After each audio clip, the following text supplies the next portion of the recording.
આકાશવાણી ભુજ સમાચાર કલ્પના શાહ વાંચે છે. નમસ્કાર.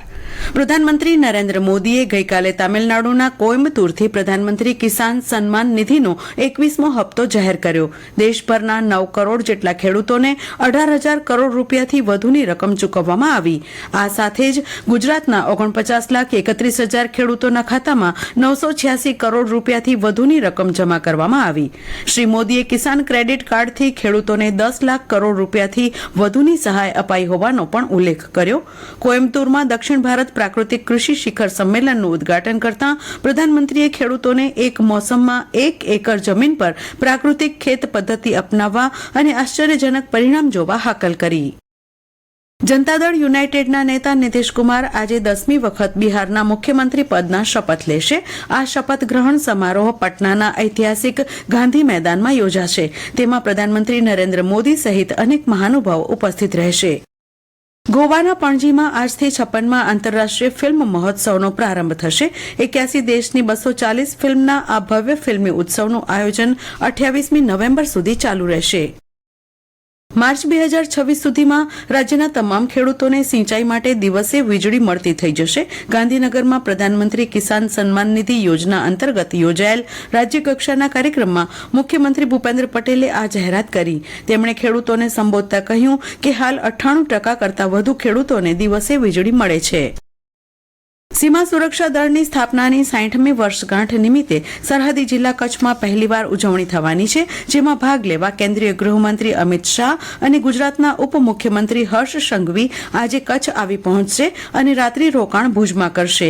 2 દિવસ ગુજરાતના પ્રવાસે આવનારા ગૃહમંત્રી અમિત શાહ આજે બપોરે ભાવનગર પહોંચશે, જ્યાં ભાજપના પ્રદેશ પ્રમુખ જગદીશ વિશ્વકર્મા સાથે ભાજપના કાર્યાલયના લોકાર્પણ સમારોહમાં ઉપસ્થિત રહેશે. ત્યારબાદ ગૃહમંત્રી શ્રી શાહ અને ઉપમુખ્યમંત્રી હર્ષ સંઘવી ભુજ પહોંચશે, જ્યાં આવતીકાલે બીએસએફના હીરક જયંતિ સમારોહમાં ભાગ લેશે. ભુજ ખાતે યોજાનાર કાર્યક્રમમાં બીએસએફની 176 બટાલિયન દ્વારા પરેડ યોજાશે. શ્રી શાહની અધ્યક્ષતામાં બીએસએફના સ્થાપના દિવસની ઉજવણી થશે. ત્યારબાદ ઉજવણી પૂર્ણ કરીને કેન્દ્રીય ગૃહમંત્રી અમિત શાહ મોરબીના પ્રવાસે જશે.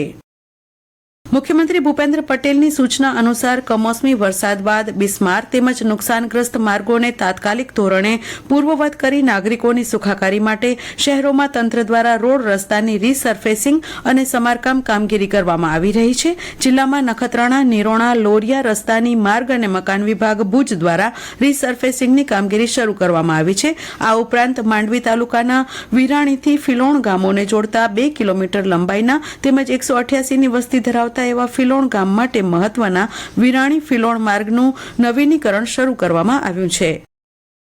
જિલ્લામાં યોજાઈ રહેલી એકતા યાત્રા અંતર્ગત આજે સવારે અંજાર વિધાનસભાથી નાની નાગલ પરથી નીકળીને અંજાર શહેર ટાઉન હોલ સુધી તથા માંડવી વિધાનસભા વિસ્તારમાં બપોરે 3 વાગે આશાપુરા મંદિર પ્રાગ પરથી શરૂ થઈને ન્યૂ મુન્દ્રા સુધી એકતા યાત્રા યોજાશે. આ એકતા યાત્રા દરમિયાન વૃક્ષારોપણ, એનએસએસ કેમ્પ, રાષ્ટ્રીય નાયકોની પ્રતિમાઓની સફાઈ અભિયાન જેવી વિવિધ સ્પર્ધાઓ યોજાશે. ક્રાંતિગુરુ શ્યામજી કૃષ્ણ વર્મા કચ્છ યુનિવર્સિટીના મેનેજમેન્ટ સ્ટડીઝ વિભાગ તથા મુક્તજીવન સ્વામી બાપા મહિલા કોલેજના સંયુક્ત ઉપક્રમે આયોજિત Indian economics and allied sciences એસોસિએશનની 6ઠ્ઠી વાર્ષિક આંતરરાષ્ટ્રીય પરિષદનો પ્રારંભ થયો છે. આ 3 દિવસીય પરિષદનો મુખ્ય વિષય વિકસિત ભારત 2047 છે.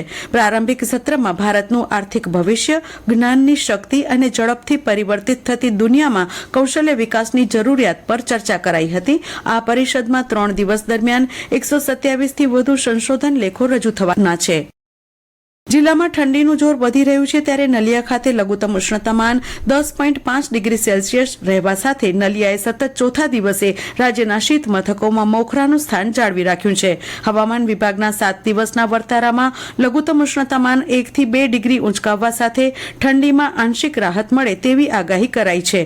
જિલ્લામાં ખાસ કરીને મોડી સાંજથી લઈ વહેલી સવાર સુધી ઠંડીની ચમક વધુ અનુભવાતા લોકોને ગરમ વસ્ત્રોમાં વીંટળાવવાની ફરજ પડી રહી છે. નલિયામાં મહત્તમ ઉષ્ણતામાન 33.2 ડિગ્રી નોંધાતા વાતાવરણમાં વિષમતા પણ જોવા મળી છે.